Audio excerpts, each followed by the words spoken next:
क्या होता है जब कुछ वैज्ञानिक जो कि मंगल ग्रह पर रिसर्च के लिए आए हैं, उन्हें मार्स पर एक मिस्टीरियस एलियन लाइफ मिलती है जो कि इंसानों से कई गुना ज्यादा टेक्निकली एडवांस्ड है। अब क्या वे इंसानों के लिए कोई बड़ा खतरा है? चलिए शुरू से जानते हैं इस जबरदस्त कहानी में। कहानी की शुरुआत एक पार्टी से होती है जो कि एक एस्ट्रोनॉट लूक के घर पर अभी चल रही है। दरअसल लूक जल्दी ही मार्स ग्रह पर जाने वाला है, तो इसीलिए उसने एक गैदरिंग पार्टी रखी है। अब इस मार्स मिशन में उसके साथ जिम भी जाने वाला था, मगर उसकी वाइफ की तबीयत खराब होने की वजह से जिम इस मिशन से पीछे हट गया। लेकिन अब जिम की वाइफ की मौत हो चुकी है, तो लोग उसे कहता है कि उसे अब लाइफ में आगे बढ़ना ही होगा।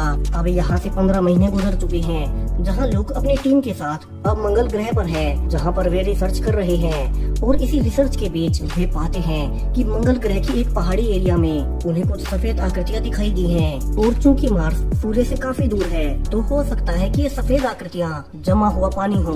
तो लोग की टीम यही जानकारी नासा के मेन बेस पर भेजती है, जहां से उन्हें बताया जाता है कि उन्हें खुद ही वहां जाकर पता करना होगा कि क्या वहां सच में पानी ही है। अब चारों एस्ट्रोनॉट सूट्स पहनकर उसी की ओर जाने लगते हैं और वहां पहुंचकर वे पाते हैं कि जो यही जैसा लग रहा है, उसके अंदर उनके रेडार के हिसाब से काफी बड़ा एक मेटल का स्ट्रक्चर बना है। और तभी उन्हें उसी स्ट्रक्चर से लो फ्रीक्वेंसी साउंड सुनाई देने लगते हैं। लेकिन सब लोग उसे इग्नोर करके आगे बढ़ते हैं ये देखने के लिए कि वो क्या है। लेकिन अब उनके उस स्ट्रक्चर के पास जाते ही वो जैसे एक्टिवेट हो जाता है और अचानक से वो मार्स के सभी पत्थरों को अपनी ओर खींचने लगता है। और देखते ही देखते वहाँ एक विशालकाय तूफान आ जाता है, जो कि देखने में ऐसा लग रहा था कि वो एस्ट्रोनॉट्स को मारने के लिए ही आ रहा है। और इसी बीच एक एक करके 3 एस्ट्रोनॉट्स वहीं मारे जाते हैं। और अब सिर्फ ल्यूक ही बचा था, जो कि वहाँ से बचकर भागने की कोशिश भी करता है, मगर अब आखिर में वो भी तूफान में फंस जाता है। अब काफी देर बाद तूफान शांत होता है, जहाँ मिट्टी के नीचे से एक एलियन ह्यूमन फेस की आकृति बाहर आती है। यानी कि मंगल ग्रह पर पहले से एलियन जीव रहते आए हैं, जिनका कि आज तक भी इंसानों को पता नहीं है। वहीं दूसरी ओर पृथ्वी पर सबको ल्यूक का एक आखिरी मैसेज मिलता है, जिसमें वो बताने की कोशिश कर रहा था कि मंगल ग्रह पर किसी प्रकार का विचित्र एलियन जीवन मौजूद है, जो कि उन पर अटैक कर रहा है। अब बेस पर सब लोग हैरान थे कि वहाँ क्या हुआ है, और ल्यूक का अभी भी कोई अता पता नहीं है। तो जिम कहता है कि उन्हें जल्दी से एक रेस्क्यू टीम को मार्स पर भेजना होगा, जो कि बचे हुए एस्ट्रोनॉट्स को ले आए और मार्स पर कौन है इसका पता भी लगा पाए। मगर नासा हेड जिम को टीम में शामिल करने से मना कर देते हैं, क्योंकि पहले मार्स मिशन में जिम ने अपनी वाइफ के कारण जाने से मना कर दिया था। लेकिन अब चूंकि जिम की पत्नी इस दुनिया में ही नहीं है, तो वो अब मिशन पर जाना चाहता है। और आखिर में नासा हेड उसकी बात मान जाता है। अब यहाँ से 4 और एस्ट्रोनॉट्स की टीम को मार्स पर रेस्क्यू मिशन के लिए भेजा जाता है। इस टीम में है जिम, बूढ़ी की पत्नी टेरी और आखिर में फिल। अब 1 साल बीत जाता है, जहाँ फाइनली मार्स 2 मिशन का शिप मार्स के करीब आ चुका है, जहाँ से उन्हें मार्स 1 मिशन के लगाए गए कैंप्स की भी इमेजेस मिलने लगती है। यहाँ उन्हें ऊपर से 3 कब्रें बनी हुई नजर आती हैं, मगर ये कब्रें बनाई किसने? और पहले मिशन में 4 एस्ट्रोनॉट्स आए थे, तो चौथा कहाँ गया? सवाल बहुत थे, जिनका पता इस टीम को लगाना होगा। अब बेस से उन्हें मार्स पर लैंड करने की परमिशन मिल जाती है, मगर मार्स के ऑर्बिट में जाते ही उनके शिप से काफी सारे माइक्रो मेटेओराइट्स आकर टकराते हैं, जिससे फिल का एक हाथ तक जख्मी हो जाता है। अब क्रू को लगता है कि ये छोटा सा टकराव है और वे उसे ठीक करने लगते हैं, मगर अब तक स्पेसशिप का मेन फ्यूल टैंक मेटेओराइट्स के टकराने से काफी डैमेज हो चुका था और एक ही झटके में अब उसमें ब्लास्ट हो जाता है। और पूरे क्रू को अब बचने के लिए शिप से सूट्स पहनकर ही बाहर निकलना पड़ता है। लेकिन मार्स के ऑर्बिट में ही पहले वाले मार्स मिशन का सप्लाई मॉड्यूल घूम रहा था, तो चारों एस्ट्रोनॉट्स अब उसी के थ्रू मार्स पर लैंड करने का फैसला करते हैं। लेकिन ये मॉड्यूल ऑर्बिट में काफी तेजी से घूम रहा था, तो उसे पकड़ने के लिए किसी तरह से वुडी उसके पास पहुंचता है और उसे सेफ्टी रोप से बांध देता है। मगर इसी बीच वो खुद मॉड्यूल से हटकर मार्स की ओर गिरने लगता है। यहाँ अब सेफ्टी रोप भी उसके पास नहीं थी, क्योंकि उससे तो उसने मॉड्यूल को बांध दिया था, यानी कि उसका मरना अब तय है। यहाँ उसकी पत्नी टेरी अपने पति को बचाने के लिए बाकी एस्ट्रोनॉट्स को छोड़कर उसी की ओर जाने लगती है। मगर यहाँ वुडी को भी पता था कि अगर वो उसे बचाने के लिए ज्यादा आगे आई तो वो भी मारी जाएगी, तो वो उसकी जान बचाने के लिए अब खुद का ही हेलमेट उतार देता है और मारा जाता है। यहाँ टेरी इसे देख बहुत दुखी थी, मगर वो जानती थी कि वुडी ने उसे बचाने के लिए अपना सेक्रीफाइस दिया है, तो वो फिर से मॉड्यूल पर आ जाती है और बचे हुए तीनों एस्ट्रोनॉट्स किसी तरह से मार्स के सरफेस पर लैंड करते हैं। अब यहाँ से वे सीधा पहले मिशन वाले बेस पर जाते हैं, जहाँ का स्पेसशिप अभी भी काफी अच्छी हालत में था, यानी कि अब वे इसके इस्तेमाल से वापस से पृथ्वी तक जा सकते हैं। यहाँ जिम अंदर जाता है और पाता है कि शिप का ग्रीन हाउस एरिया काफी अच्छे से काम कर रहा है, जिसमें उगे हुए प्लांट्स काफी बड़े हो चुके हैं।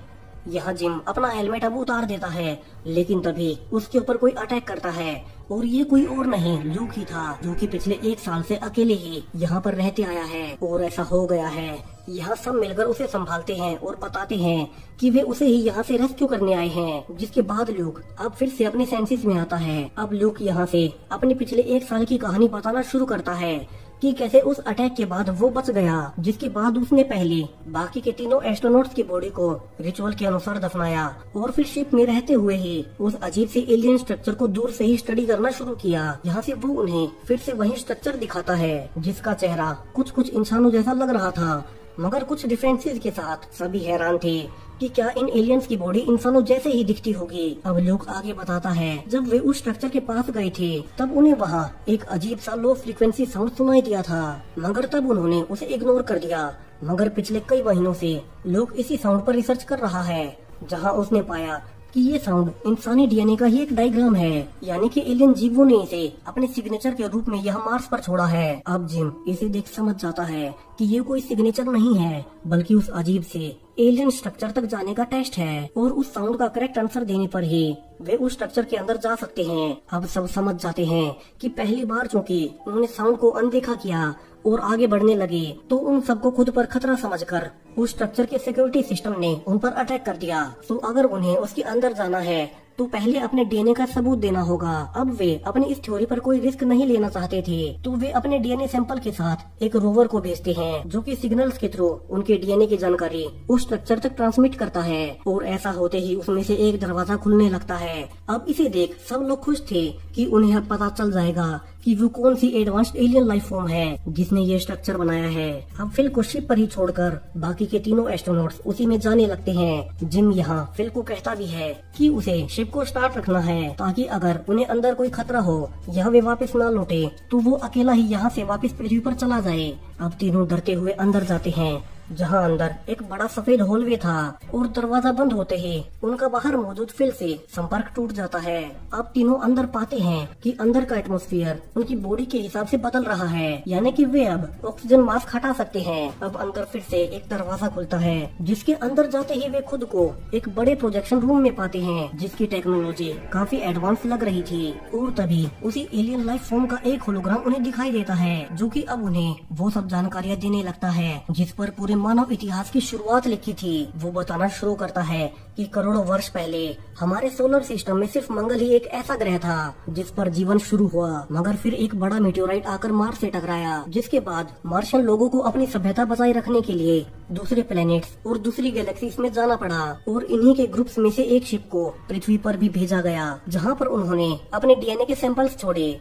और उस वक्त तक पृथ्वी पर कोई जीवन पनपा ही नहीं था, यानी कि पृथ्वी पर जीवन की शुरुआत ही मार्शियन लोगों ने की थी। और समय के साथ साथ पृथ्वी पर उनका डीएनए इवॉल्व होता गया और आखिर में इंसान भी पैदा हुए। मगर पृथ्वी अकेला ऐसा ग्रह नहीं है जहां मार्शियंस ने जीवन पैदा किया। वे इसके अलावा भी कई सारी गैलेक्सीज में गए और वहां अलग अलग जीवन के अनुकूल ग्रहों पर बस गए। अब वो होलोग्राम तीनों से हाथ भी मिलाता है, ये जताने के लिए कि इंसानी प्रजाति उन्हीं का एक हिस्सा है, जिसे कि उन्होंने ही पैदा किया है। अब होलोग्राम गायब हो जाता है और बताया जाता है कि उनके नीचे एक स्पेसशिप है, जो कि उन्हें रियल मार्शियन के प्लेनेट तक ले जाएगा, जो कि यहाँ से बहुत दूर एक दूसरी गैलेक्सी में है। वहीं बाहर से फिल का कोई कांटेक्ट अंदर नहीं हो पा रहा था, तो वो डर जाता है कि कहीं अंदर कोई खतरा ना हो, तो वो वापस से पृथ्वी पर जाने के लिए अपने शिप को शुरू कर देता है। वहीं अंदर तीनों फैसला करते हैं कि वे दूसरी गैलेक्सी में नहीं जा सकते, क्योंकि यहाँ से ये सारी जानकारी उन्हें पृथ्वी तक पहुँचानी होगी। लेकिन जिम कहता है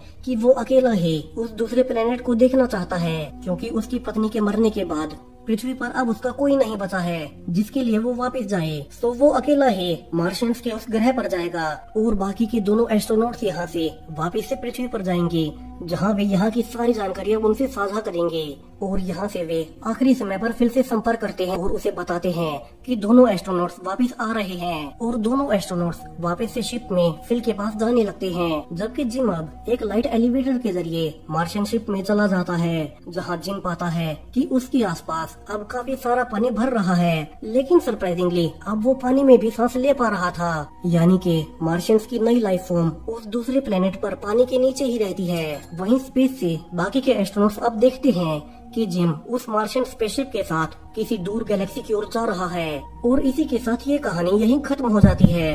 अब ये कहानी बाकी मूवी से काफी अलग थी, जहाँ एलियंस इंसानों के दुश्मन नहीं थे बल्कि उन्होंने ही इंसानों को पैदा किया। तो वीडियो पसंद आया हो तो इसे लाइक करते जाएं और ऐसी ही साई-फाई वीडियोस के लिए चैनल को सब्सक्राइब करें। Thank you.